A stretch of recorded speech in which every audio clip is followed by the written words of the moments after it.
One regular holiday morning, the sun promised a relaxed day. I was urging my son Aaron to hurry for his baseball game when everything changed. Opening the door, I froze to see my husband Mark, who disappeared 3 years ago, standing there. "This is our home," he declared, his voice a mix of confidence and doubt. Before I could understand, Clara, my sister-in-law, appeared beside him. Clara said, "We're taking custody of Aaron." Her voice was sickly sweet. I remembered how I'd wondered if Mark and Clara's vanishings were linked. Lost in these thoughts, I barely noticed Aaron asking who I was talking to. Clara smiled at Aaron, saying she wanted to meet him for ages. Her voice churned my insides. Aaron, confused, asked his dad who she was, moving closer to me, sensing the tension. Mark and Clara were stunned. Before they could react, Aaron told them angrily that they were leaving. Mark and Clara's faces paled as they noticed something behind me. I couldn't help but let out a bitter laugh when I saw my daughter Elise in Aaron's arms. Mark looked shocked, his eyes shifting between Elise and me, along with Clara. 3 years ago, you left without a word," I said, my voice steady despite my heart's chaos. I was left alone to pick up the pieces, to raise Aaron, and to face an unexpected pregnancy. I paused, letting my words sink in. Clara's eyes narrowed, but I continued. "I'm not the same person you abandoned. I fought hard to build a life for my children and me, and I won't let you waltz back in to destroy that." Their faces showed shock, disbelief, and briefly, guilt. But it was too late for guilt. The wounds they inflicted were deep. "Please leave," I said firmly. "You have no right to be here." Mark opened his mouth, likely to say something, but I didn't want to hear it. I closed the door on them, on the past they represented. Turning back to my children, Aaron looked at me with newfound respect, and Elise was blissfully unaware of the storm that had just passed.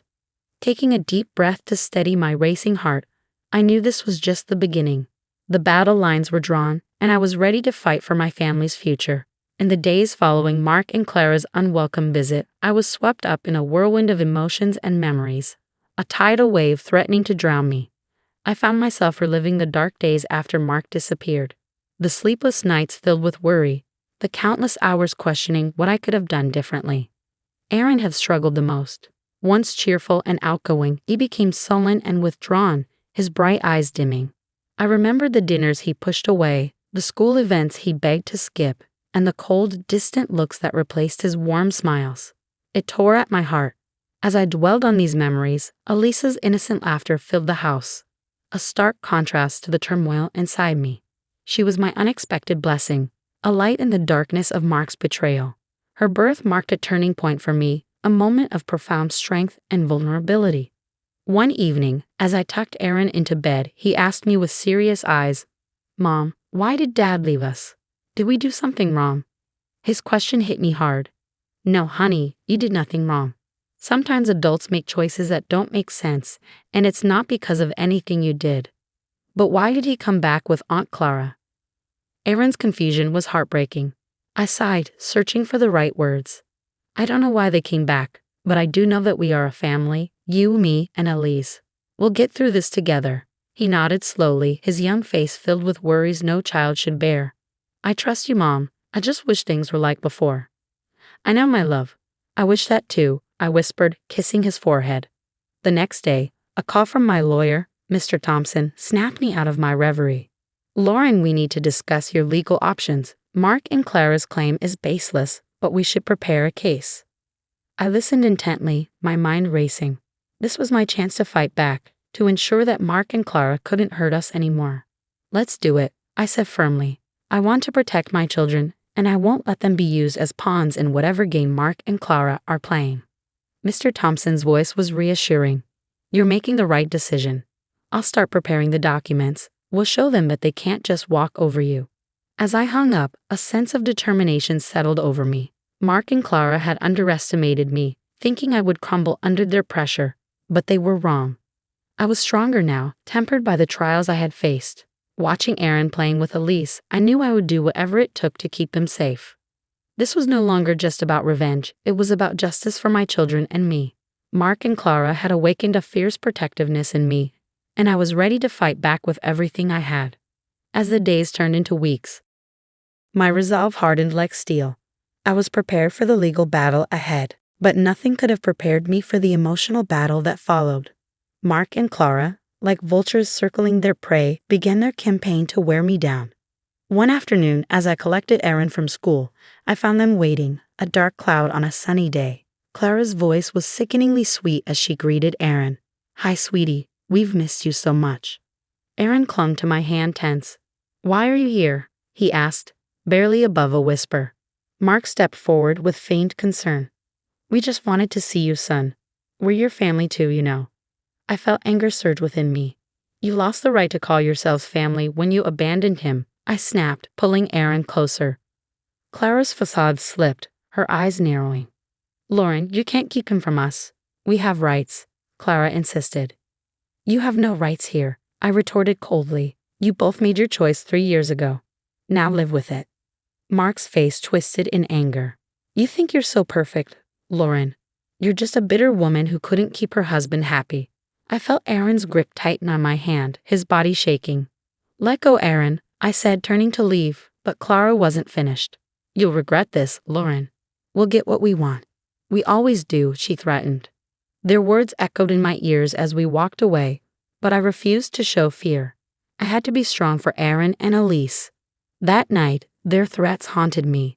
The thought of losing Aaron to them was unbearable. I couldn't let it happen. I had to be smarter, stronger. The next day, I met with Mr. Thompson, my determination like a shield around me. "I want full custody of Aaron, and I want Mark and Clara to have no hesitation rights," I stated firmly. Mr. Thompson nodded. "It's going to be a tough battle, but I believe we can win this. You're a good mother, Lauren. The court will see that." As the legal preparations progressed, I found an unexpected ally in my own home, Aaron. One evening, he approached me with a serious expression. "Mom, I want to tell the judge that I want to stay with you. Dad and Aunt Clara, they're not my family, not really." Tears welled in my eyes as I hugged him tightly. "Thank you, Aaron. That means more to me than you'll ever know." The day of the court hearing arrived like a storm on the horizon. I walked into the courtroom with Aaron by my side, ready to fight for our future. As the proceedings began, Clara tried to play the doting aunt, her words insincere. Mark acted repentant, but his eyes were cold and calculating. When Aaron spoke, his voice was clear and unwavering. "I want to stay with my mom. She's been there for me when no one else was." The judge's decision was like a ray of sunlight through the clouds. Full custody granted to me with no hesitation rights for Mark and Clara. As we left the courtroom, Mark's face was filled with rage, and Clara's eyes burned with malice. But it didn't matter. We had won, Aaron and I together. The victory in court brought a temporary sense of peace, but it was short-lived. Mark and Clara, like wounded animals, became more desperate and dangerous in their tactics. They started spreading lies and rumors about me in our community, a psychological warfare I hadn't anticipated. One evening, Aaron came home from school, eyes brimming with tears. "Mom, kids at school are saying you stole me from Dad, that you're keeping me away from him because you're mean." My heart broke at his words. "Aaron, you know that's not true. Everything I've done to protect you and Elise." He nodded, but doubt lingered in his eyes. "I know, Mom, but it's hard. They don't understand." I hugged him, feeling his body tremble. "I know it's hard, sweetheart, but we'll get through this. We're stronger than their lies." As days passed, the rumors grew more vicious. Clara's cunning with words turned my world upside down. I knew I had to fight back, but I was wary of stooping to their level. Then one day, Mark showed up at my workplace, a facade of remorse on his face. "Lauren, can't we just talk about this for Aaron's sake?" His words felt like poison. "There's nothing to talk about, Mark. You made your choice. Now live with it." He grabbed my arm, his grip tight. "You're ruining my life, Lauren. You and that kid." I pulled away, my voice steady. "No, Mark, you did that all by yourself." As I walked away, his parting words sent a chill down my spine. "This isn't over, Lauren. I won't give up that easily." The legal victory had given me custody of Aaron, but it hadn't ended the war. Mark and Clara were relentless, and I could see the toll it was taking on Aaron. He was caught in the middle of a battle he didn't understand, torn between his biological father and the mother who had never left his side. One night, Aaron came to me, his face conflicted. "Mom, what if Dad changes? What if he wants to be a real dad?" His words hit me hard. Aaron, I know he's your dad, and it's normal to hope for that. But we have to see people for who they are, not who we want them to be. Aaron was silent for a moment, then looked up at me with clear eyes. I know, I just wish things were different. I held him close, whispering, I do too, Aaron. I do too. Despite the ongoing battle, I had to ensure that Aaron and Alice remained my priority. They were my strength, the reason I fought so hard, and I would do anything to protect them, to give them what they needed. The relentless harassment campaign by Mark and Clara took a darker turn, evolving into outright harassment. They seemed to be everywhere, outside my workplace, near Aaron's school, always lurking, always watching. It was a psychological siege, and I felt its weight every day. But I refused to be intimidated. It was time to hit back, to make them realize they couldn't trample over our lives without consequences.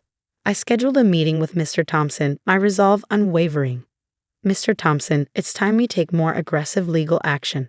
I want to file for a restraining order against Mark and Clara, and I want to sue them for harassment and defamation, I declared.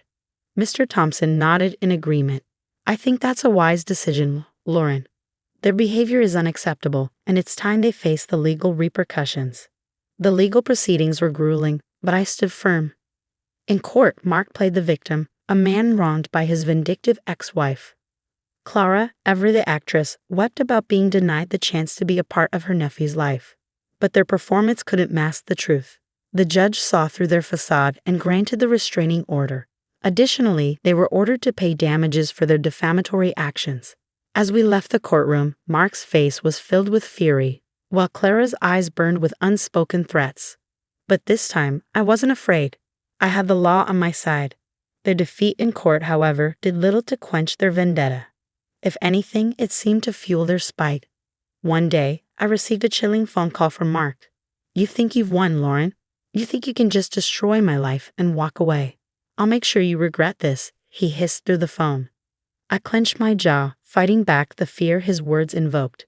You brought this on yourself, Mark. I'm just protecting my family. You haven't seen the last of me, Lauren. This isn't over, he spat before hanging up. His threat hung in the air like a toxic cloud, but I wouldn't let it break me. I had Aaron and Alice to think about. They were my world, and I would go to any lengths to shield them from Mark and Clara's malice. But as days turned into weeks, the constant stress began to wear me down. The never-ending vigilance, the fear of what Mark might do next, the pressure of being a single mother. It was all-consuming. One evening, as I put Alice to bed, Aaron came to me, his expression somber. Mom, are we going to be okay? Dad sounded really mad on the phone. I pulled him into a hug, my heart aching for the worry he had to bear. We're going to be okay, Aaron. I won't let anything happen to us, I promise. But even as I spoke the words, I knew the battle was far from over. Mark and Clara were like a storm on the horizon, and I needed to be ready for whatever they threw our way. The weeks following the court ruling were tense and watchful. Mark and Clara, now bound by the restraining order, had receded into the shadows. But their silence was more unnerving than their threats. I knew this lull was just the calm before another storm. Then it happened. Clara, in a move of sheer desperation, orchestrated a public scene. I was picking up groceries when she appeared out of nowhere, screaming accusations. You're a monster, Lauren. You've torn our family apart. Clara wailed, drawing the attention of bystanders. I stood my ground, my voice steady. Clara, you need to leave. You're violating the restraining order. Her face twisted in rage. I don't care. The world needs to see what kind of person you really are. But her theatrics backfired. The store manager, recognizing the disturbance, called the police. As they escorted a hysterical Clara away, her image of the wronged aunt crumbled. This public meltdown was the final straw. The police charged Clara with violating the restraining order and public disturbance. Mark, too, faced consequences. His involvement in the harassment and defamation, now fully exposed, led to his arrest. As I watched them being taken away, a part of me felt a pang of pity. They had descended into their own hell, a pit they had dug with their lies and hatred. But this feeling was quickly overshadowed by a sense of justice. They were finally facing the consequences of their actions. In the aftermath, the community's perception shifted. The truth about Mark and Clara's deceit and manipulation became apparent. People who had once whispered behind my back now offered their apologies and support. Aaron, witnessing the downfall of his father and aunt, had mixed emotions. Mom, is it wrong to feel happy about Dad and Aunt Clara getting arrested? He asked. I took his hand, understanding his inner turmoil. It's okay to feel relieved, Aaron. They hurt us a lot. It's okay to want justice for that. The battle that had consumed our lives for months finally seemed to be over. Mark and Clara, once towering figures of intimidation, were now diminished, their power to harm us stripped away. As I tucked Aaron and Elise into bed that night, a sense of peace settled over me. We had weathered the storm and emerged stronger. I knew there would be challenges ahead, but for the first time in a long while, I felt hopeful about the future. With Mark and Clara's legal retribution, a heavy burden lifted from our shoulders. The days seemed brighter, and our home was filled with laughter once again. Aaron's smile returned, and Alyssa's innocent giggles were a balm to our scared hearts. The community support was overwhelming. Apologies turned into offers of help, and slowly the rumors and whispers faded away. We were rebuilding our lives, piece by piece. But the true testament to our newfound peace came on my birthday. Aaron, now more matured and thoughtful, had a surprise for me. He'd approach with a shy smile, a small gift in his hand. "Happy birthday, Mom. I made this at school for you," he said, handing me a beautifully crafted photo frame. It held a picture of the three of us smiling and happy. Tears welled up in my eyes as I hugged him. "Thank you, Aaron. This is the best gift I could ever ask for." Later that day, as we celebrated with a small party, our little family felt whole again. Friends and neighbors joined in, their presence a symbol of the life we had reclaimed. During the party, a new face appeared. Tom, a kind and understanding man I had met through my work. His support during our trials had been unwavering, and his presence now felt like a promise of new beginnings. "Happy birthday, Lauren. I hope this year brings you all the happiness you deserve," Tom said, his eyes warm and sincere. I smiled, feeling a spark of something new, something hopeful. "Thank you, Tom. It's already off to a great start." As the party wound down, Aaron came up to me, a serious look on his face. "Mom, I've been thinking, maybe it's okay to start new things to be happy again." I knelt down to meet his gaze. "It's more than okay, Aaron. We've been through a lot, and we deserve to be happy." He nodded, a small smile gracing his lips. "I like Tom. He's nice, and I think he makes you happy." I hugged him, my heart full. "He does, Aaron, and I'm glad you like him." That night, as I put Aaron and Alyssa to bed, I felt a sense of contentment I hadn't known in years. We had faced our demons and emerged victorious. Our future was ours to shape, and it looked bright and full of promise. Life had thrown us into turbulent waters, but we had learned to navigate the storm. Now it was time to enjoy the calm, to embrace the new dawn that awaited us.